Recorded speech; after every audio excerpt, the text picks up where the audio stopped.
Can you play তুমি কি খেলতে পারো? ক্যান ইউ গো তুমি কি যেতে পারো? ক্যান ইউ রিড তুমি কি পড়তে পারো? ক্যান ইউ রাইট তুমি কি লিখতে পারো? যখন কাউকে এই ধরনের প্রশ্ন করি অথবা যখন কেউ আমাকে এই ধরনের প্রশ্ন করে সেই ক্ষেত্রে কিন্তু দুটি আনসার দিতে পারি। একটা হলো পজিটিভ আর একটা হলো কি নেগেটিভ।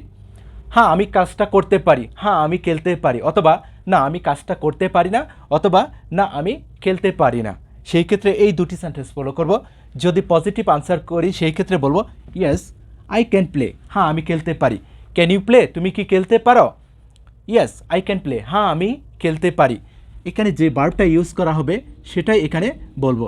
এখানে ক্যান রয়েছে কি শুরুতে, এখানে সাবজেক্টের পরে ইউজ করব ক্যান। যে কোনো সাবজেক্টের পরে হবে কি ক্যান, তারপর এখানে যে ভার্বটা ইউজ করা হয়েছে সেটা এখানে বলবো, তাহলে হবে। আর যদি না করি সেই ক্ষেত্রে বলবো নো আই কান্ট প্লে, না আমি খেলতে পারি না। আই ক্যান প্লে আমি খেলতে পারি, আই কান্ট প্লে আমি খেলতে পারি না।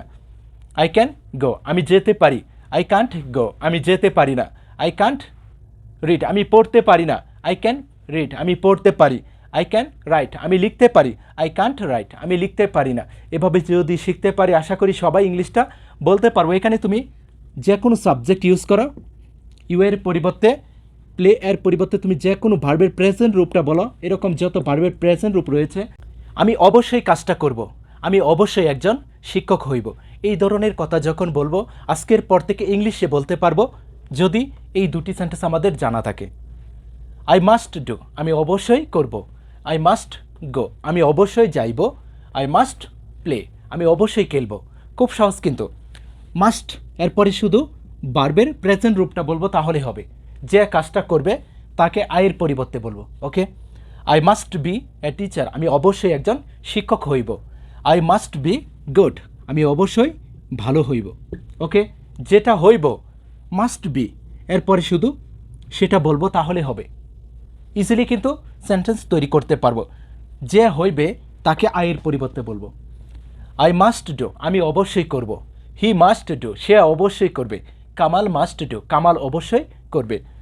I must be a teacher আমি অবশ্যই একজন শিক্ষক হইব, you must be a teacher তুমি অবশ্যই একজন শিক্ষক হইবে, Kamal must be a teacher Kamal অবশ্যই একজন শিক্ষক হইবে।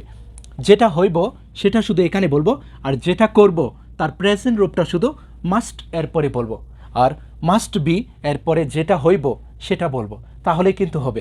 এভাবে যদি শিখতে পারি আশা করি সবাই ইংলিশটা তৈরি করতে পারবো। ওকে, তুমি যদি সহজে ইংলিশটা বলতে চাও এই 5টি সেন্টেন্সের ব্যবহার জেনে নাও। হাউ শুড আই ডু আমার কিভাবে করা উচিত, হাউ শুড ইউ ডু তোমার কিভাবে করা উচিত। এখানে তুমি আই এর পরিবর্তে এরকম যে কোনো সাবজেক্ট ইউজ করো। এখানে ডু এর পরিবর্তে এরকম যত ভার্বের প্রেজেন্ট রূপ রয়েছে তাদেরকে তুমি শুধু ডু এর পরিবর্তে বলো, তাহলে কিন্তু নতুন নতুন বাক্য হয়ে যাবে। ওয়্যার উইল আই ডু আমি কোথায় করব, ওয়্যার উইল আই ডু আমি কোথায় করব। হোয়াট ক্যান আই ডু আমি কি করতে পারি, হোয়াট ক্যান আই ডু আমি কি করতে পারি। ওয়াই কুড আই ডু আমি কেন করতে পারতাম, ওয়াই কুড আই ডু আমি কেন করতে পারতাম। ওয়েন ডিড আই ডু আমি কখন করেছিলাম। এখানে তুমি ডু এর পরিবর্তে শুধু ভার্বের প্রেজেন্ট রূপগুলি ইউজ করো। আই এর পরিবর্তে এরকম যত সাবজেক্ট রয়েছে he she it you we they Kamal, এরকম যত সাবজেক্ট রয়েছে তাদেরকে তুমি আয়ের পরিবর্তে বলো।